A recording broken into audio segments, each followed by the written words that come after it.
In the early 20th century, Abbotsford was a developing community, nestled between the Fraser River lowlands and the forested slopes of Sumas Mountain. Agriculture and lumber defined the landscape, with sawmills supplying the timber from the surrounding forests. In 1919, Joseph Trethewey, Abbotsford, a lumber baron, built the Trethewey House overlooking the growing town.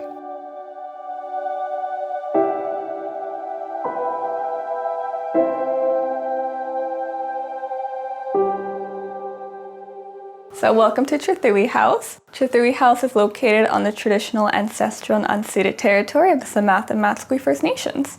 So this room is the kitchen. Everything that is attached to the roof, the walls, and the floor in this room has been donated to us. So it's from around 1925 or earlier. There are a few original pieces here and there, like the sink, for example, would be original. But they also had electricity and plumbing when the house was made, which is why that sink has running water in it. And we also have a refrigerator and not an icebox because that runs on electricity. And this is Kitty's room. So Kitty was the housekeeper and she would have been responsible for the cooking, the cleaning, and the overall maintenance of the house. If you notice the white nightstand in front of the window, that was actually belonging to Kitty, so she had donated that back to us and now we have it on display.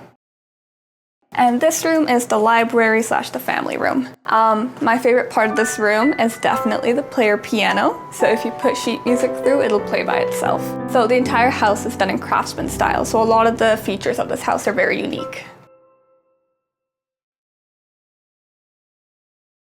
And then we have the parlor. So the focal point of this room is the fireplace, which is made from Claiborne brick. So Claiborne was a pretty big company in Abbotsford. And if you notice on the left-hand side, there's actually two portraits hanging there, and those are of J.O.'s parents, and they're hanging from a picture rail. And that's because if you try and nail anything into the wall, the entire wall would crack because it's made out of plaster and horsehair. So just above the fireplace there, next to that mirror, you'll see a crack, and that's kind of what happens when you try and nail something into the walls. The furniture here is also made from horsehair, which I think is pretty cool. So one of the more expensive things you would own is china, and so you'd want to display that around the walls. And so this house also has a plate rail. So the plate rail has two little grooves in it, just to ensure that none of the plates fall over. And then over there we also have the dining room. Because J.O. Trethewey owned a lumber mill, everything is locally sourced Douglas fir, and there are no knots in any of the wood either. One of my favorite features about the house is how much storage space it has. So right underneath the window of the dining room, you'll see a little sitting nook, and then you can pull up the seat and there's more storage space. We also have a phone in this house, and this would have been a party line. This room is the study.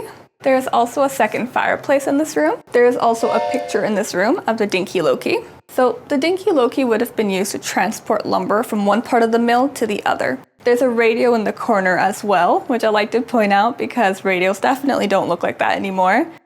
And then we can head upstairs.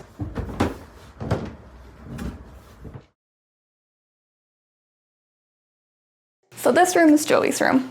Joey was 7 years old when he moved in, and he has a pretty big, spacious room. He also has two walk-in closets in this room, which are also pretty big and spacious. And then there's the bathroom. So bathrooms were pretty rare in the 1920s because a lot of families had outhouses. This family did have plumbing though, so they did have a working bathroom. There is also a toilet in this room. The tank is made out of wood and you can kind of see that in the details. And then on the left-hand side, there is a bathtub.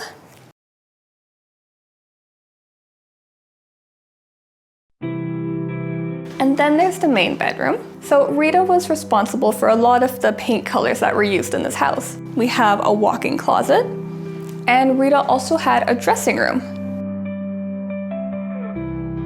And then our final room here is the guest room. It's a little bit misleading because it doesn't actually look like a bedroom, but this right here is a hide-a-bed, which is made out of faux leather. And yeah, I think that's the tour. The Trethewey House remained a family residence for decades. The house serves as a documented example of domestic architecture tied directly to the Fraser Valley's early 20th century resource economy.